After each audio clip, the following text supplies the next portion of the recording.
జనగామ జిల్లా లింగాల గణపురంలో దారుణం చోటు చేసుకుంది. భర్త కనకయ్యను కొట్టి చంపిన ఇద్దరు భార్యలు. రాత్రి మద్యం మత్తులో భార్యలతో కనకయ్య వాగ్వాదానికి దిగారు.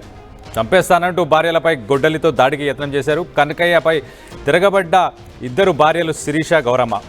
ఇద్దరు భార్యల దాడిలో చనిపోయిన కనకయ్య. ఇటీవలే అత్తను చంపిన కనకయ్య తల్లిని చంపడంతో కాపురానికి వెళ్ళనని ఇద్దరు భార్యలు. కాపురానికి రావాలంటూ జైలు నుంచి వచ్చిన తర్వాత భార్యలతో కనకయ్య గొడవపడ్డాడు.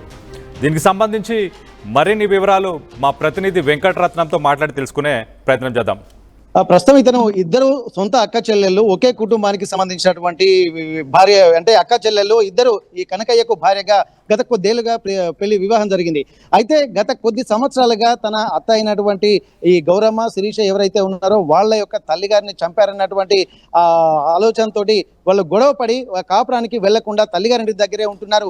అయితే ఇప్పటి వరకు, మొన్నటి వరకు ఈ కనకయ్య అనేటువంటి వ్యక్తి జైలు శిక్ష అనుభవించి రీసెంట్ గా బయటకు వచ్చినటువంటి పరిస్థితి. బయటకు వచ్చిన తర్వాత ఇంకా ఇంటికి కాపురం రావడం లేదని చెప్పి ఇద్దరు భార్యల్ని తీసుకెళ్లడానికి కూడా తను గతంలో కూడా ప్రయత్నం చేశారు. కానీ ఇక్కడ ఒక విరోధం పెంచుకున్నటువంటి భార్యలు ఇద్దరు తన తల్లిని చంపారన్నటువంటి ఒక అక్కతో కూడా మేము కాపురానికి రామని చెప్పి తెగేసి చెప్పారు.